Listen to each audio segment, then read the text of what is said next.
Welcome to the Microcast, a short-form podcast from Microcosm Coaching, where we break down the science, strategy, and psychology behind smarter endurance training. Each week, we tackle a key concept in running, training, or recovery, and we give you practical tools you can apply right away, whether you're building back, leveling up, or chasing down a big goal. We keep it short, evidence-based, and grounded in real coaching experience. No hype, no fluff, just actionable insights to help you train sustainably and perform at your best. Let's get into it. We are so back. You're back. It is Tuesday afternoon. I am drinking tea because it's finally not 1 million degrees in Carbondale. Fall came early. Yeah, or, it is this week, which is good because we've had crazy smoky conditions out here in Colorado and we've desperately needed the rain. So I'm extremely excited. I got dumped on during my run yesterday. Thunder, yes, you did. Thunder, lightning, everything. I remember you being out there and I saw the storm roll in and I heard the lightning and the thunder and I was like, oh boy, I think TJ's still out there. You just go with it. Yeah. There's higher things out there than me. It's true. So I figured I wouldn't get struck.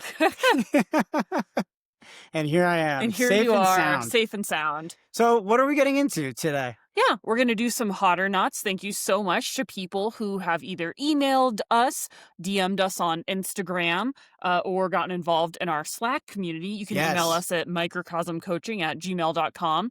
Find us at Microcosm Coaching on Instagram and give us a follow because we share good training info there as well. Or join our Foothills community, which is sort of our entry-level tier. It's $10 a month. You can join by going to our website, microcosm-coaching.com, and that gives you access to all of our coaches and our Slack community to ask questions, make friends, get input on gear, all kinds of good stuff. So thanks to everyone for joining and sending these questions. So we're going to have some hot or nots. Then we're going to have a listener question about aid station efficiency. And then the big meat of what we're going to talk about today is training volume. Okay. How much should you do? How do you know if you need more? How do you know if you need less? How do you know if you're doing it right? And how can you increase your training volume? Love it. So I'm excited to talk about that because that's one of the biggest questions that I think we get when athletes first start working with us. I totally agree. I don't want any spoilers. So let's start with no spoilers. Let's start with some of these hot or not questions. Yeah. Hot or not thoughts. Camping or sleeping in your car the night before a race/event instead of doing an alpine start.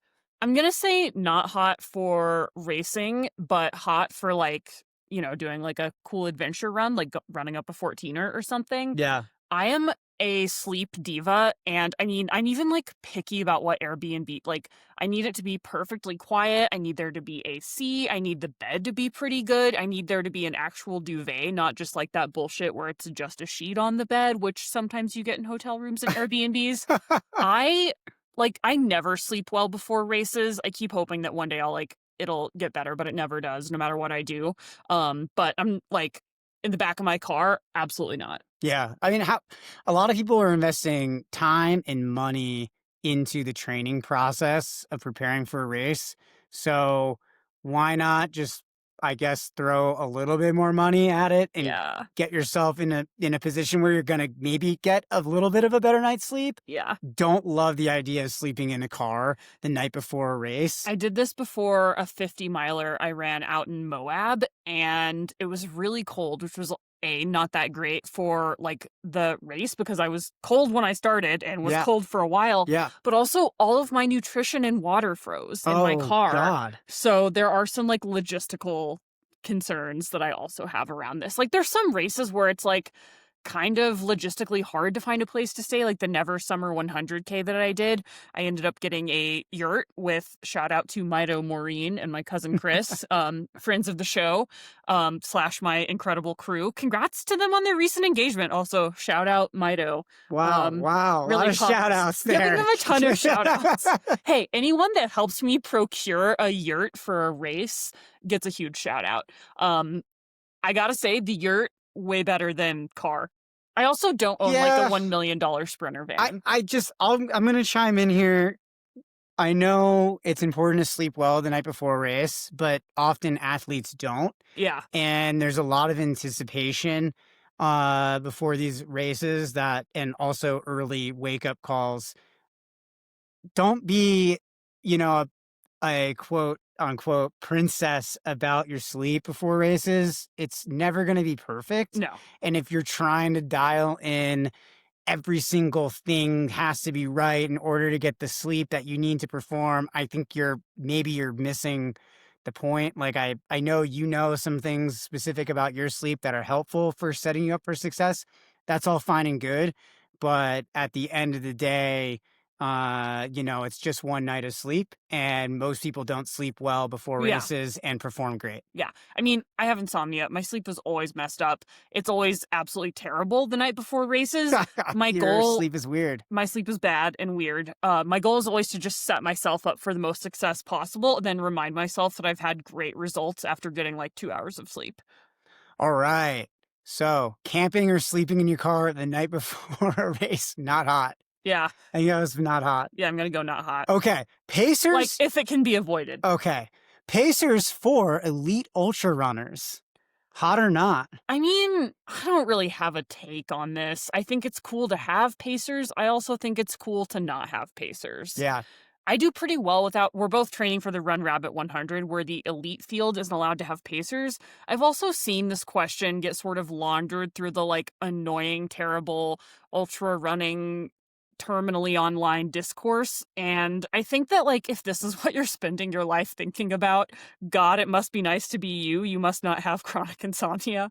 I think it's like, yeah, use it to your advantage if you want to. You can also not use it to your advantage. Like Katie Scheid and Jim Walmsley have both spoken about how they feel like they perform better without pacers. I feel like I can do pretty well without pacers. I don't really have a take. My take is just like build self-awareness, figure out what works for you, and get the fuck off Twitter. Nice. That's my take. Nice. I have nothing to add. Great. I have no notes on Perfect. that whatsoever. So maybe the whole concept of pacers or no pacers is not hot. I think it's whatever. It's fine. It's hot or it's not. Like, it's hot. It's like the lukewarmest take of like, if you're allowed to have them and you use them and they're helpful for you, great. If you like don't, cheating, not hot, right? But I don't think that's what we're discussing here. I also think people can do great without them. I like having someone, like I get super in my head about getting lost when I've been running for like 20 hours. Yep. So it's nice to have someone that's just like, you're not lost, keep running, keep eating. But I also like having to manage my own brain. And that's one of the things I find really attractive about the Run Rabbit 100. So I think it's cool to run through the night by myself. I'm looking forward to it. Nice. I love that. Okay.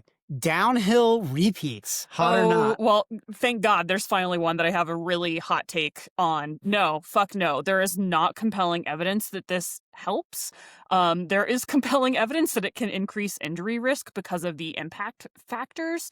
And, really the best way to get better at running downhill is to go back and listen to our podcast that came out a few weeks ago about downhill running.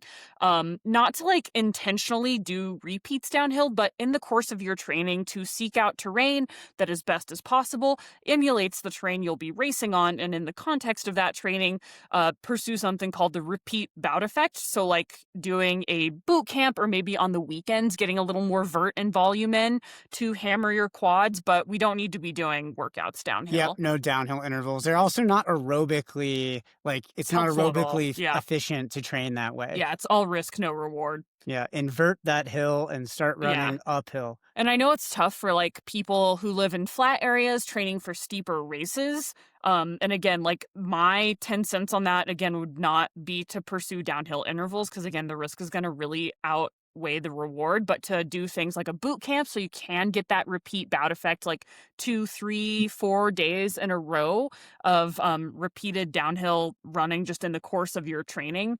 But again, having the downhill match up more or less with the uphill is helpful and sort of lessens the risk of injury there. All right.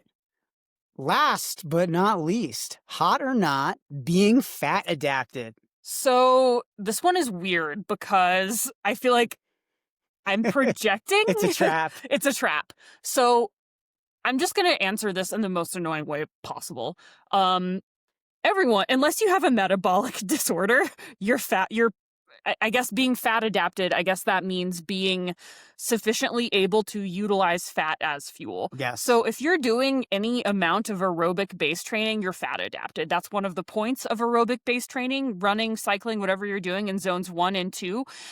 In those zones, you're going to be primarily utilizing fat as fuel. The best way to get better at using fat as fuel is to train more in zones 1 and 2.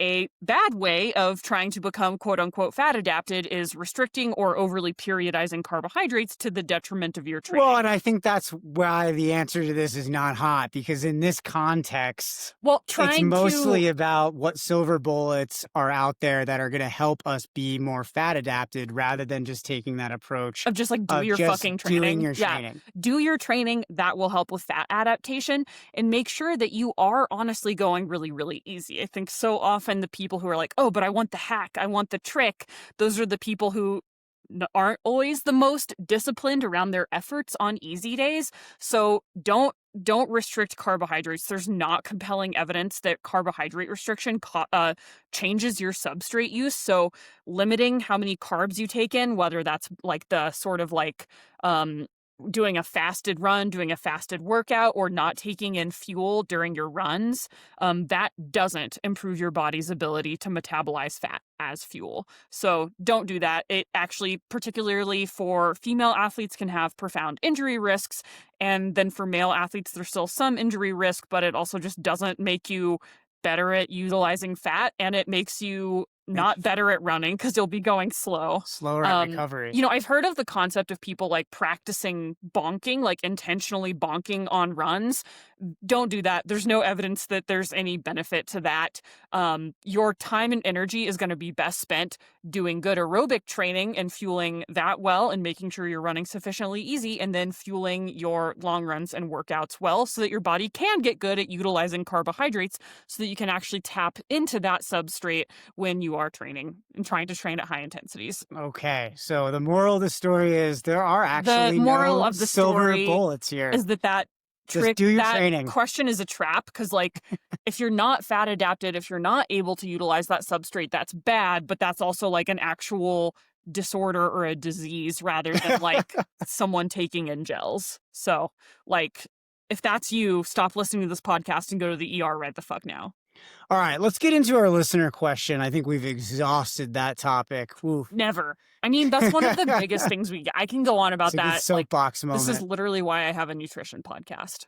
It is a good soapbox moment because people don't understand how metabolism works. They don't. And again, there's a lot of influencers out there who are trying to tell people that you can hack this stuff up and get this great outcome, when really it just takes years of training in zone 1. Just do your training. Just do your aerobic based training. It's just so do easy. And that's free. And you can still eat pizza. Oh, God. I'm hungry right now. All right. In my last 100K, I lost a ton of time at aid stations. Sometimes just standing around trying to figure out what I needed, or chatting with friends. Oh, I'm stressed. By the end of the race, those minutes really added up. I've heard that successful ultra runners treat aid stations almost like pit stops, but I'm not sure how to balance being efficient with still getting what I need. What's the best way to approach aid stations so I'm not wasting energy or time, but also don't miss something important? I love this question. I mean, it's so important. Aid stations can make or break an ultra, if you're chasing the podium or you're chasing cutoffs, right? Like, we don't train as hard as we do to like leave a ton of potential out there because you're like at the, Golden Corral buffet in the backcountry. It's important not just for fueling, but also for momentum. So research, and we're going to draw on research and coaching experience to answer this question, both show that small inefficiencies add up. And yeah, the best runners approach aid stations with the same intentionality as their workouts. So we wanted to break this down with some practical tips. Yeah. So let me get into a couple of those things.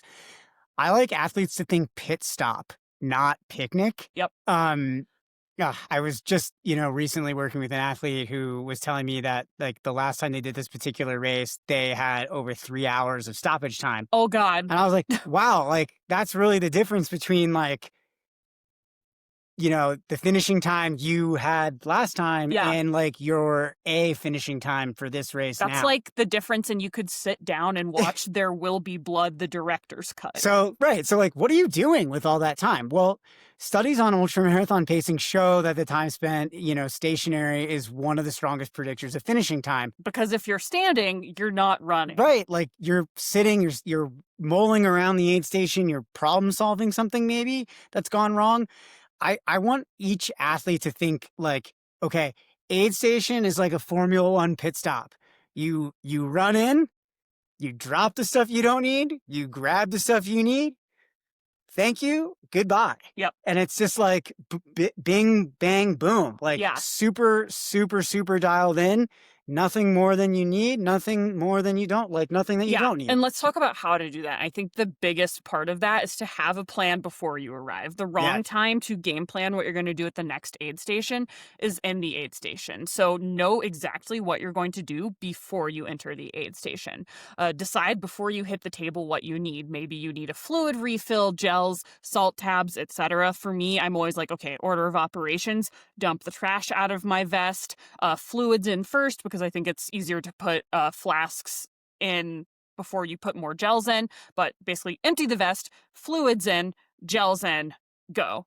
And it's as simple as that. It's simple. You don't need to waste time. Don't need to have a stop and chat with your crew or the aid station volunteers. It's just so much just thanks for your help, and I'm out. Again, a big part of being efficient is like knowing exactly what your order of operations is before you go in. So you're not like you get in, there's crowds, and then you're trying to find the trash can. Here's a good, you're right, exactly. And I think here's an example that I've seen in my coaching. I was at Run Rabbit last year, and we were at Olympic Hall or Olympian Hall, whatever they call it. And there's all sorts of crews all over. Yeah. And we were waiting for one of our friends to come in.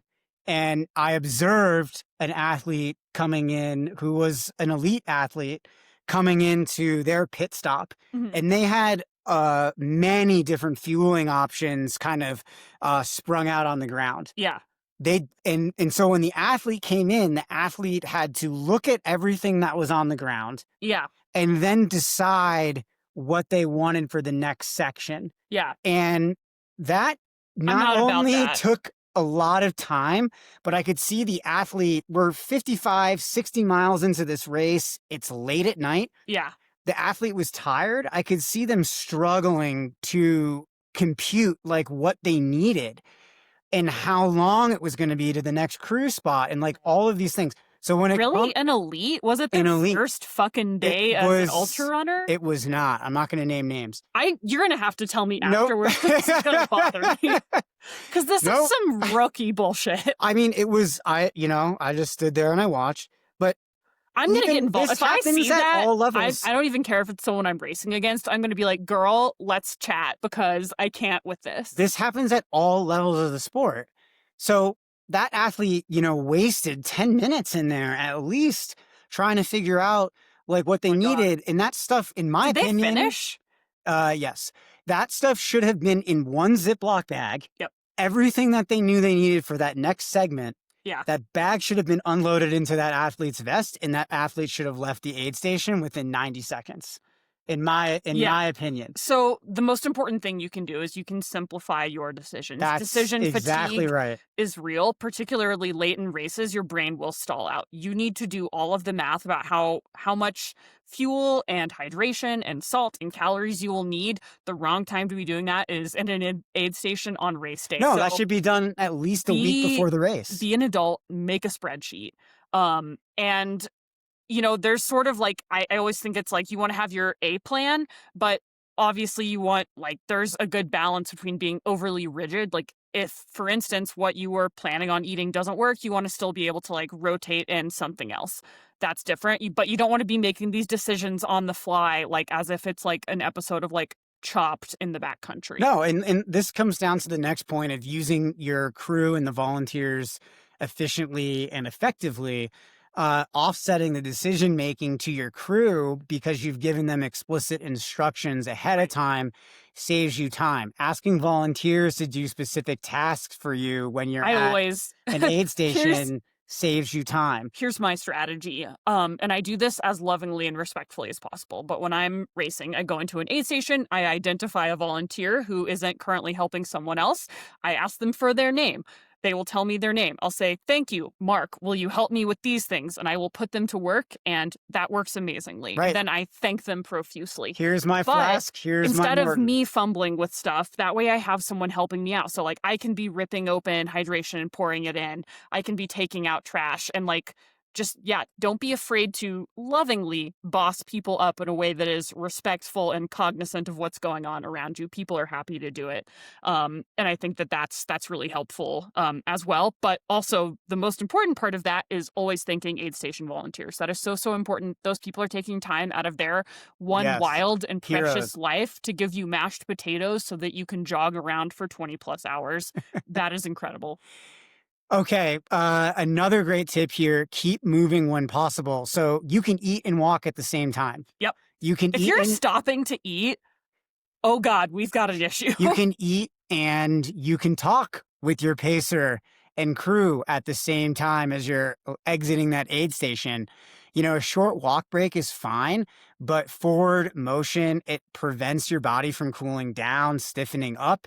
And it also keeps you moving towards your goal, which is to finish this damn thing and not get stuck in the cutoffs. If at all possible, and everything else. Avoid sitting down. You'll stiffen up and you'll get cold, and it makes it so much harder to keep going. So anything you can do without sitting down, do it. If you have to sit down to like change out shoes or something, do that as quickly as possible. And if there's any chance of getting cold, like just throw on a puffy coat. I have like a puffy blanket that I take to aid stations just in case I need to sit down for a sec. That way there's no risk of me getting cold, because then a problem can turn into a disaster. If you have blisters or you're nauseous and then you get cold, that's a bad scenario.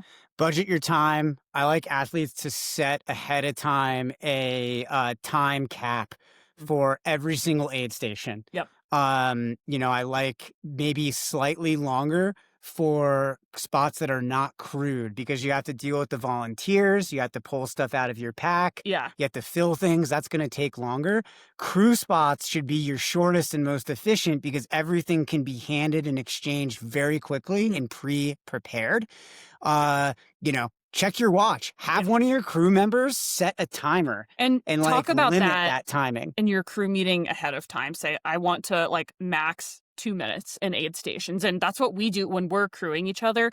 We set an alarm on the phone. So an alarm will go off, and that's like, okay, you got to get out of here. Like if we're futzing with something, like TJ, start walking, and like we'll run a bottle to you or something. Like making sure that we're really disciplined and intentional about stoppage time.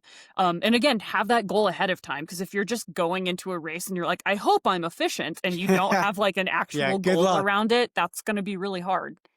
Big takeaway. Okay, efficiency at aid stations. That's your free speed. And that also gives you space if you really need to problem solve something later in the race. I can't stress that, more. These races are hard. Unexpected stuff happens. If you dilly-dally at every aid station, by the time a big problem comes up that needs time, you're already behind the 8 ball. Yeah. And you can't even afford to give up any more time, or you're not going to finish within those cutoffs.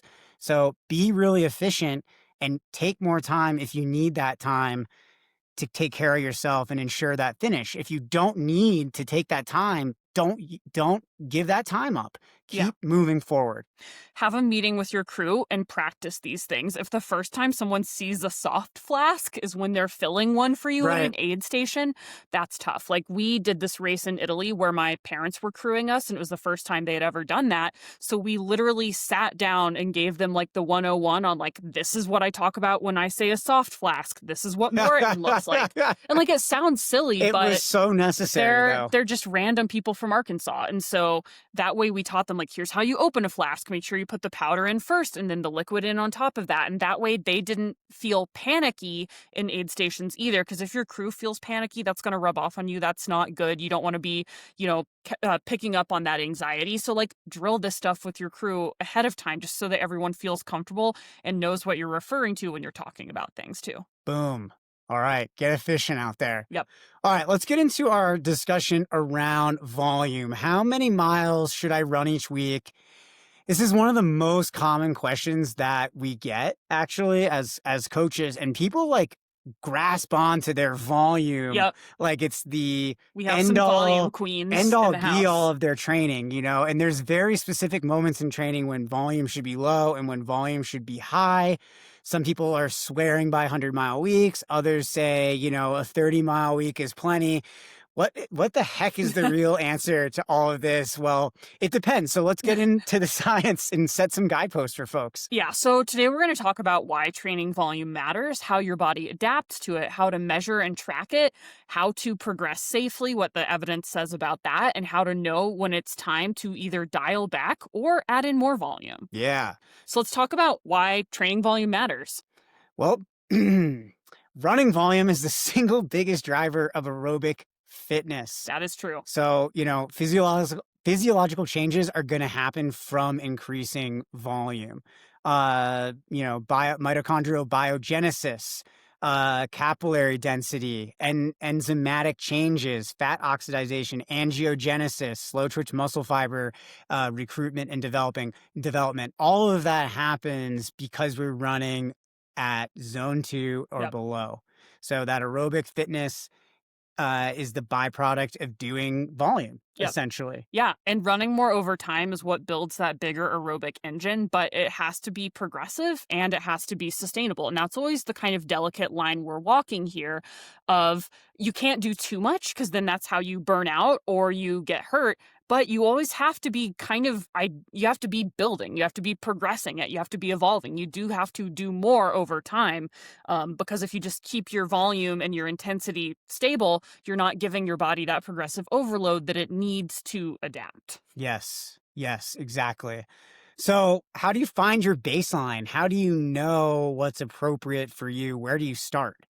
So it's really hard to know what to do unless you know what you're already doing. So I think the first step towards building intelligently is identifying your sort of starting point. And I think a good way of measuring this is looking at the average of your past 6 to 8 weeks, not your single best week, because that's what your body is currently adapted to, right? Like Right. whenever we onboard new athletes, we look at sort of the long term of their training. I don't care if they put down one baller week. Like it's so much more important. What are you doing long term? What are you able to sustain? What are the trends? Long term? And your training age, like how many years you've been training consistently, really matters here. So a runner with 5+ years of consistent training can safely tolerate and benefit from higher mileage, while a newer runner might have the aerobic potential, but probably doesn't have the musculoskeletal durability to handle those rapid jumps. And sort of the concept we're talking about here is that your engine gets better a lot faster than your chassis. Yes. So you will get fitter quicker than your skeleton and your muscles can handle. So that's always the delicate balance we're doing with training here. And one of the reasons that strength training is so important because it helps your muscles and your skeleton catch up with that. And one of the reasons nutrition is so important because that if you're not eating sufficiently and sufficiently well, that's not giving your bones and muscle the correct resources it needs to adapt to the training, but your aerobic potential is always going to be higher than your musculoskeletal durability. So that's one of the big sort of like challenges that we're trying to continually balance in training. I like, you know, athletes to think about volume as like a layer. Yeah. And each week you can add another coat, like a layer of paint, just add another coat each week. But how we basically how we add that on, this concentration of that stress really matters. So spreading that stress out might be better for a newer runner. Rather, if you're a more experienced runner, you can add in, a higher increase in any singular day. Maybe you're just going to increase the long run volume because you need that stress. Yeah. So it really depends.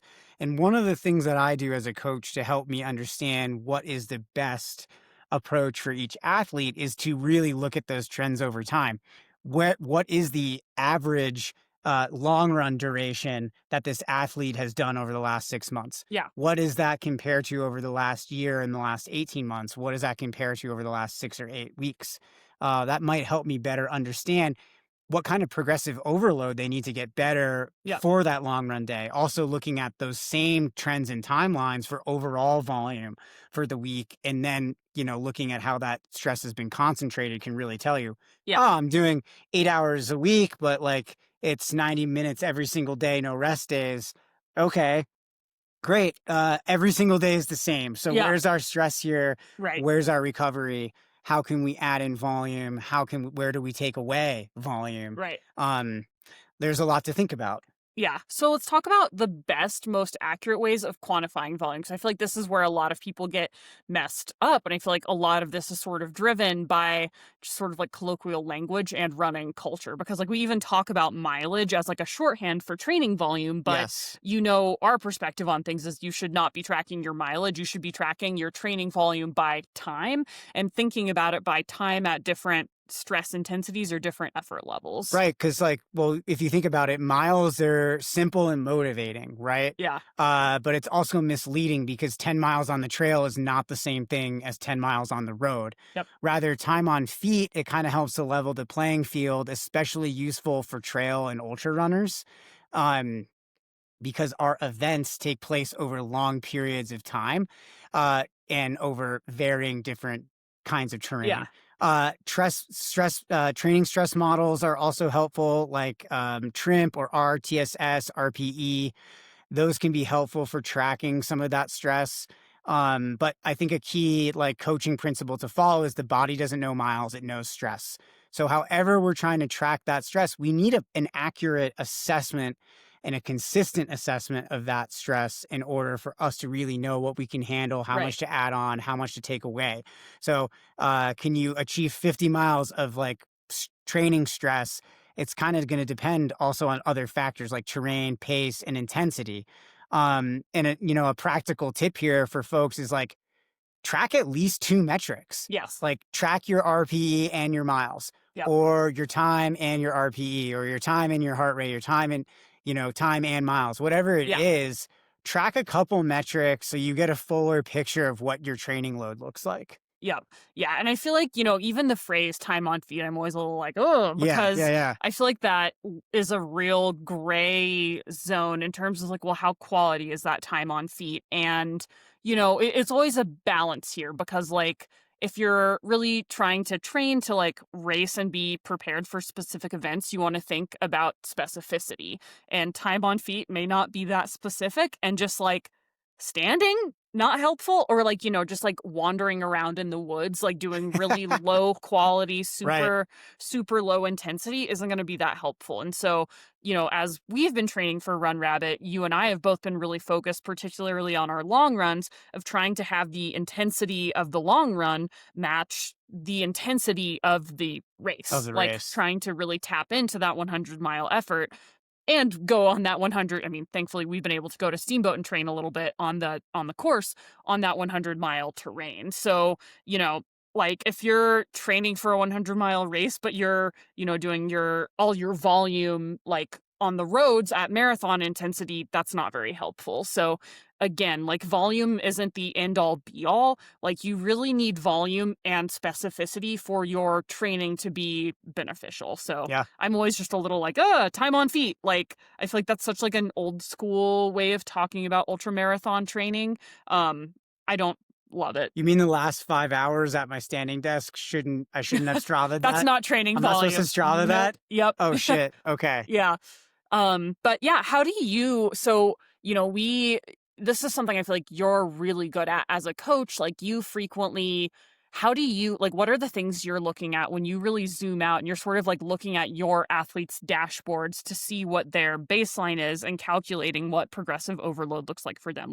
Can you sort of walk me through your coaching thought process? So I look a lot at ramp rate or rate of progression. Yeah. How fast are we ramping this athlete up relative to where their floor and their ceiling is? Yeah. Again, using past data to get a good understanding of where that athlete's floor is. Yeah. So what level of training kind of maintains where they're at. Right. And if we do these things, we're not progressively overloading. We're kind of just going to stay the same. For folks at home, could you kind of define what progressive overload means? Progressive overload means like that week on week increase in either volume or intensity, or volume and intensity, depending on what kind of phase of periodized training you're in.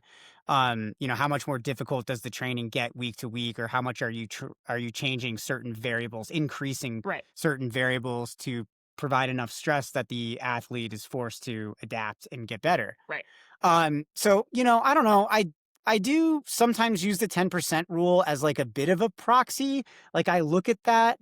I do find that that's actually helpful for newer athletes, but I don't find it helpful for more advanced athletes because we can see even coached athletes. Yeah. Because like the evidence, actually there was a study in 2020 that specifically looked at this and found no strong evidence that the 10% rule was any amount of efficient at preventing injuries, which I always love, like a good old myth to bust. So the 10%, I mean, it's kind of like, well, absent any other information, sure, but also like you always have to contextualize like so many things about the athlete as an individual. Like, what is their injury history? Exactly. Is there like, if there's an eating disorder history, that's going to impact like how we're able to progress the training. What is the athlete's life stress like? What is their, like, do they have a history of soft tissue injury? Do they have a history of bone injury? Like, do they have, like, what are their volume limitations? Is this someone and I whom... think that's why like the 10% rule for me kind of like hits in the middle. It's like the median between 5 and 15%. I would say guess. it's smarter than not doing anything smart, but it's also not as smart as doing literally anything else. How about that? Well, I don't know. I think that's it's not really a thing. But you need to have some order to your training, or else training ends up being random, which doesn't produce good results. Right. So again, it's very much about looking at the individual, like you mentioned, understanding their history, especially their injury history, and seeing where their floor, how relative their floor is to their ceiling. What are their previous highs in training? Where do they exist? Either the long run, overall volume, intensity, whatever that is, versus where their average floor is.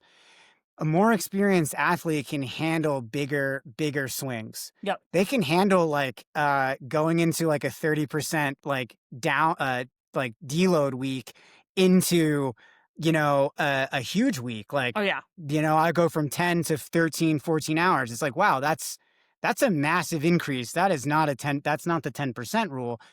But a less experienced athlete is going to struggle mightily with training swings like that. So I feel like the biggest thing is like really knowing where that athlete's averages lie. Yeah. What is their average long run volume? What do we need to do to increase that? How often have they gone over that average? So what's a meaningful increase? Is it 15 minutes? Is it 30 minutes? Is it 45 minutes? Is it 1 hour? Yeah. Different for every person. So, I love this thing here that says, 900 runners were followed for 1 year. This was a 2014 study by Nielsen et al. That I think is really worth pointing out. Yeah, I mean, they found that, athletes who increased mileage by more than 30% over 2 weeks were far more likely to develop overuse injuries, shin splints, IT band syndrome, Achilles problems, etc. So like those. So there you go, swings, somewhere between 10 and 30%, or 5. Or 2. It depends on the athlete. Yes. But I think this is why we need to do our training in cycles and continually polarize and periodize our training. Because if our polarization is right and we have enough easy days, we understand how much an athlete needs to recover from certain sessions, then we can add in those higher stress moments because they're going to be prepared for that. Rather, if they're under recovered for those sessions, that's really where the risk for injury comes in. So, you can increase training load for 2 or 3 weeks, and then you could cut back 20, 30%. I don't know. Those numbers are really relative more towards the athlete and who they are and their experience than just 20 to 30%. But those deloads can be very helpful, or consistently deloading when athletes have, life stress or life's happenings, instead of trying to force training through those moments, which creates that kind of like body doesn't know Totally. miles, it just knows stress. And that's a heck of a lot of stress. So we should probably reduce. Yep. I don't know. Walk us through a few red flags that could be, relevant for building too fast. Yeah. So, I think I'm going to walk through some red flags. I want to talk about, we're going to some red flags. So, elevated resting heart rate or heart rate drift in easy runs. So if like when you're just chilling out in the world, your heart rate remains higher than your typical baseline, that's a good sign that your body is under stress, that it has insufficient resources to adapt to. Likewise, if your heart rate is steadily creeping up throughout easy runs, that's also a good sign, because you should, like in the context of a 60-minute recovery run, well, not a lot. Like you should have less than 5%, like on in a. Some drift is normal. Some drift is normal, but again, if you're like, I'm looking for biofeedback, if you're having a lot of feedback persistently, particularly on easy runs, that's not what we want. But again, different things can cause drift, such as insufficient fueling, insufficient hydration. So again, all of these things have to be contextualized. There's no like single smoking gun. All of these things have to be, sort of in concert. And again, if you're monitoring these things long term, this is one of the things I think is helpful about things like Training Peaks, is you can really get a sense of your long-term baseline of a lot of these different metrics. If you have persistent soreness in joints and bones, that again is a sign that your chassis is not catching up to the engine. Damn chassis. Yeah. Gosh, that's been one of my red flags this year with really persistent piriformis. Oh, well, I mean, overuse injury, I would say, is slightly different than like persistent soft tissue under recovery. But not related. Well, chronic, it's just like a chronic versus acute expression, but they're both related to potentially chronic or even acute stress. How about sleep quality and mood? Yeah, if your sleep quality is getting bad, if you're feeling restless at night, that can be a sign that you might be headed towards overtraining, or having like more like a mood instability and or feeling more irritable. Loss of motivation. Loss of motivation is a big one. Like that's something like, especially with like really motivated, high achieving athletes, I'm always like, how are you feel? Like those are the people I find it most important to check in with, because sometimes they'll even feel shame about being like, oh man, I was really not looking forward to my workout this week. And that's actually a really important signal to pay attention to. Our brains are so smart, and they have a little bit of a way of like pumping the brakes before we crash into the metaphorical brick wall here. And that's really important to pay attention to. If you're one of those people who persistently struggles with motivation, that's a whole different barrel of monkeys that we will discuss on a forthcoming podcast. But again, it is important to pay attention to and ask yourself, like, how motivated do I feel to train today? And establish your baseline. Like I have a journal little thing that I do in the morning where I rate what my motivation to train is every single day, so that I can track it. And HRV for Training HRV for Training app is a good one for that. Other things, loss of appetite or having a really dysregulated appetite can be a sign that you're overtraining. I think that, just paying attention to all of those things. Constantly getting sick, constantly having niggles that don't resolve. Those are all signs that like the fundamental like sort of equation of training is stress plus rest equals adaptation. Rest plus rest equals nothing. You're just resting. Stress plus stressed without sufficient rest equals no adaptation. You get burnout, injury, overtraining. So again, these things always have to be balanced, but you also do have to be increasingly taking on higher levels of stress in order to improve over time. All right, we've got a little study spotlight here on volume, injury, and performance.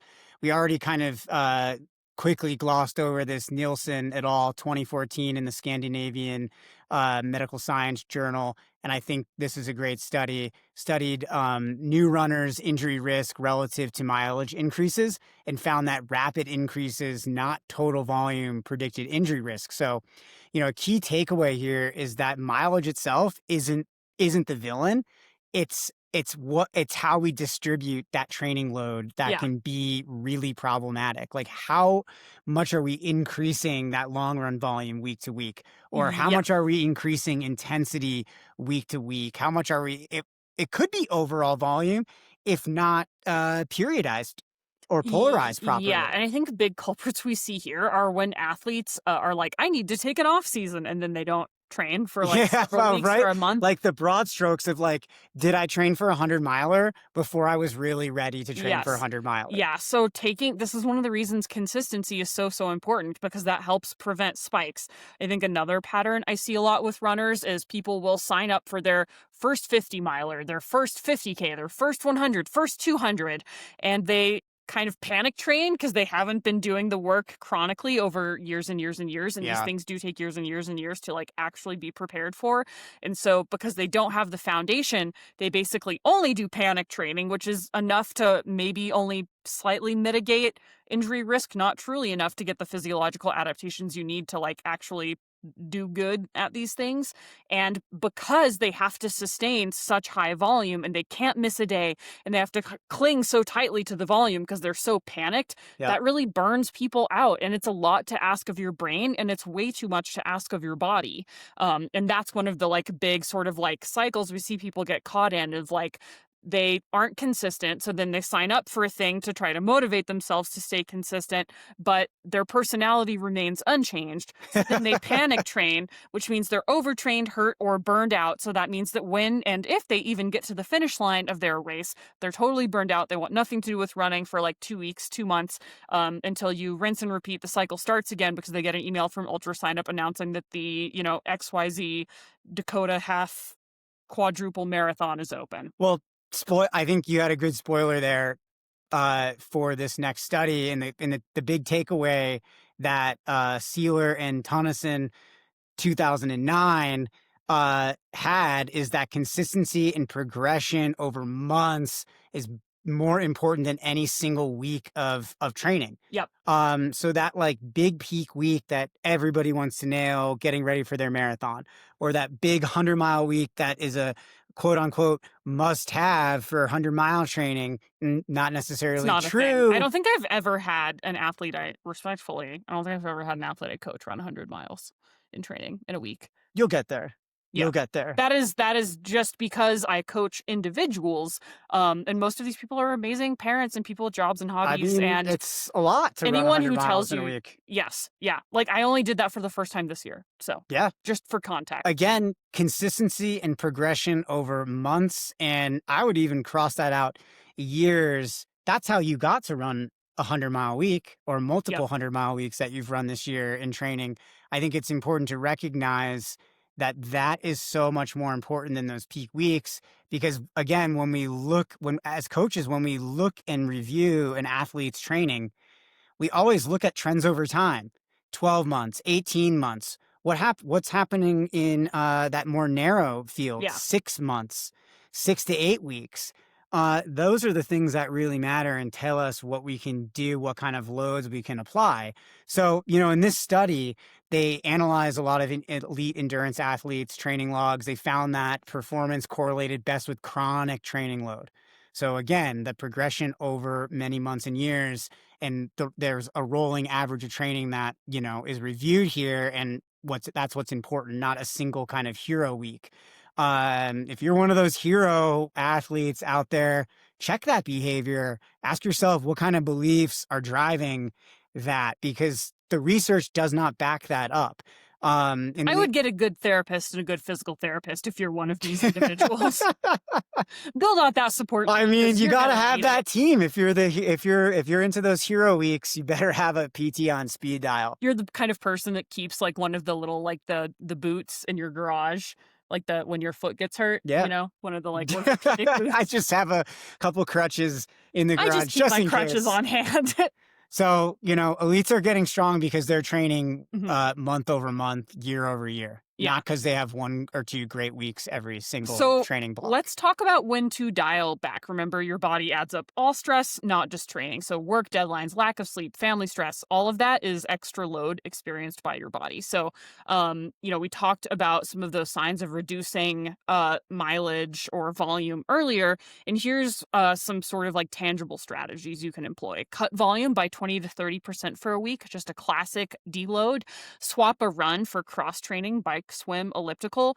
Prioritize sleep and fueling. Maybe throw a bonus rest day. Like if you're currently doing only 1 rest day a week, I would flex that and take maybe 2 if you're already doing 2 rest days. Maybe take that third, or just really make sure that the intensity of all of your sessions is appropriate and that Right. that your recovery days are truly recovery Add in an days. extra recovery day. Yeah. I think is another great technique here.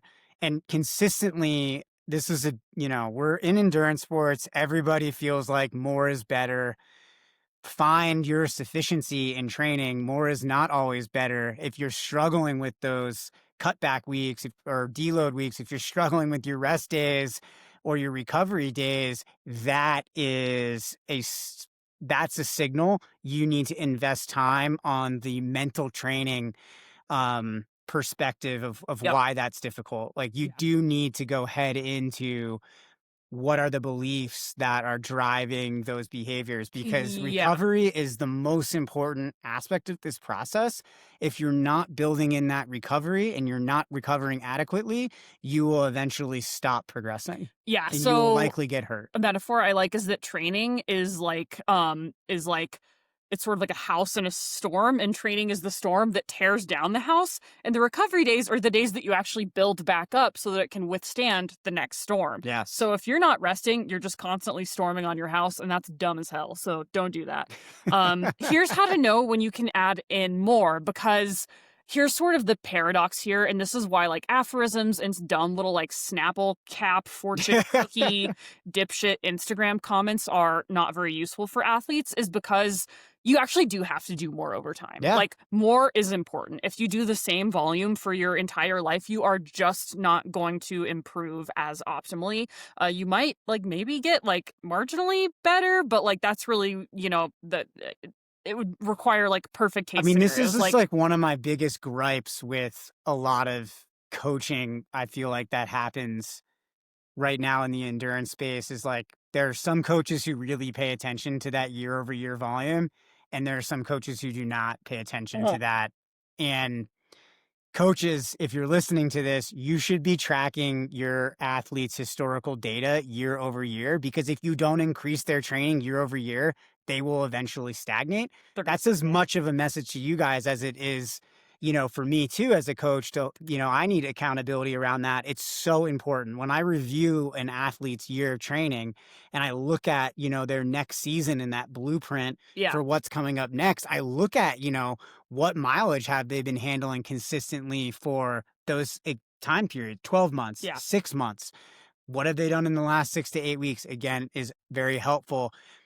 Are they training at the proper intensity levels? Are they still struggling to meet, to really run in zone 1 on their recovery days? What are the small things that need to be improved on in order to effectively increase that volume year over year?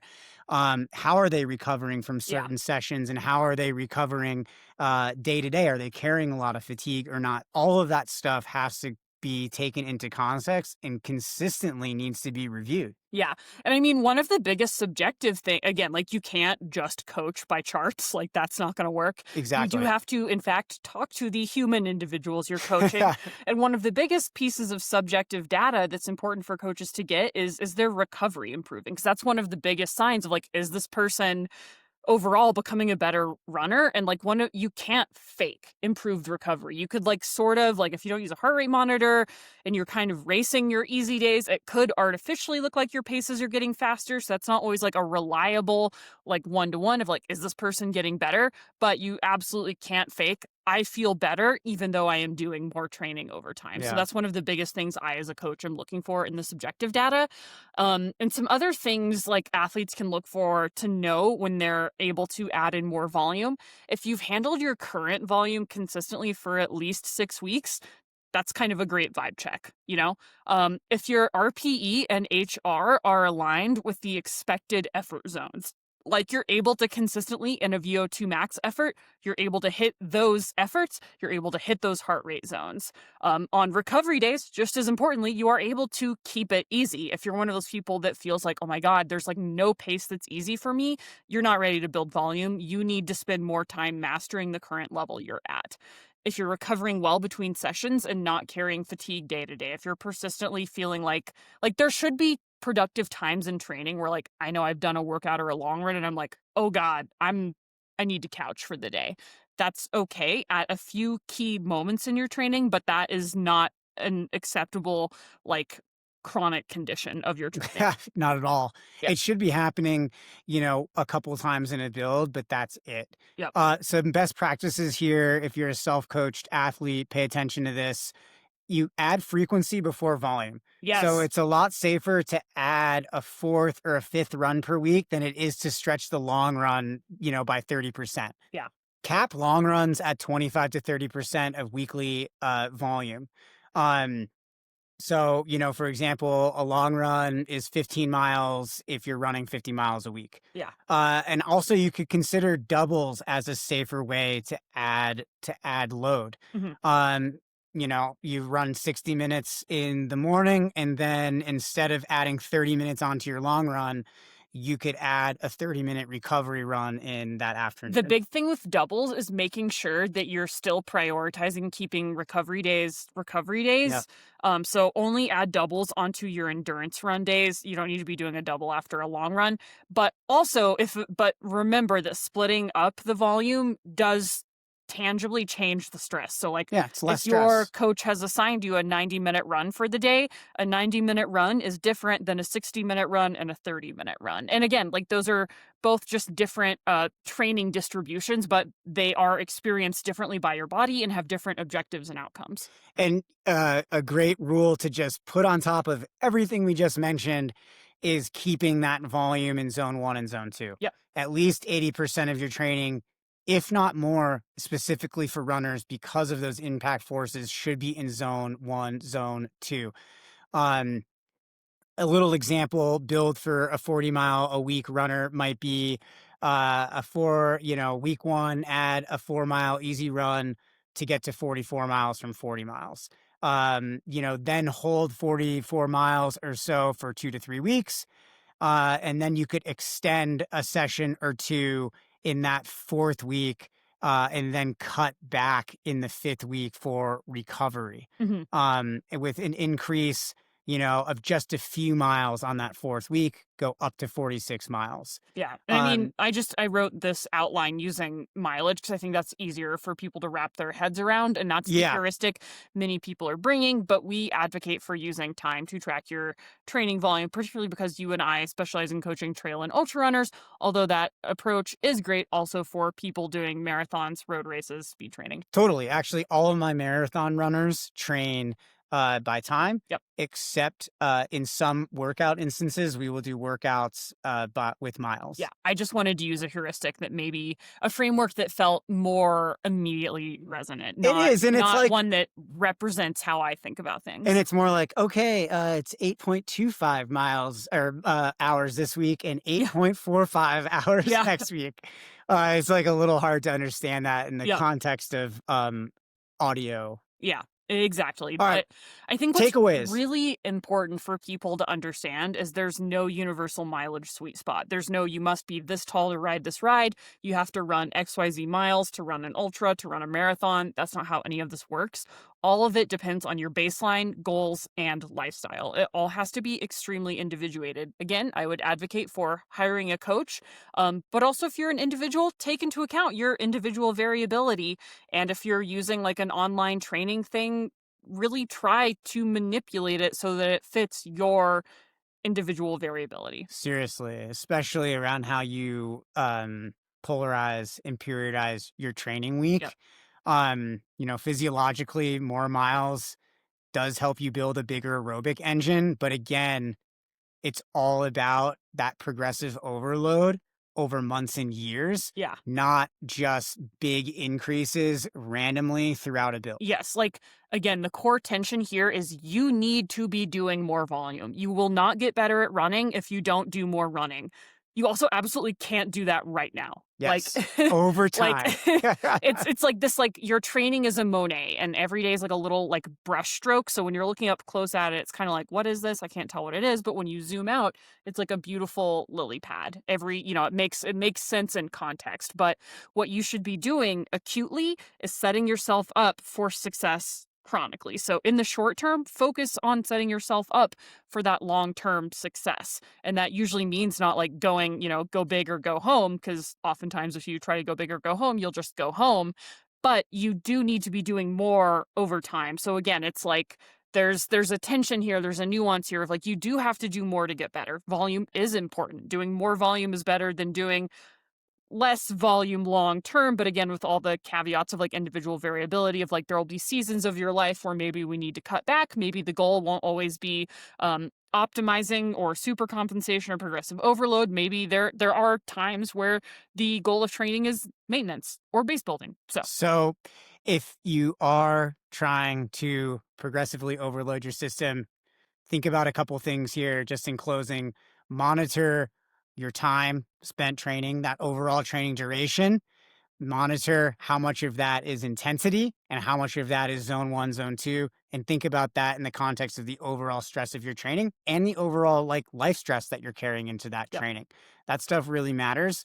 And that's going to support your consistency over time. And that consistency is better than these hero weeks kind of like idea or that principle.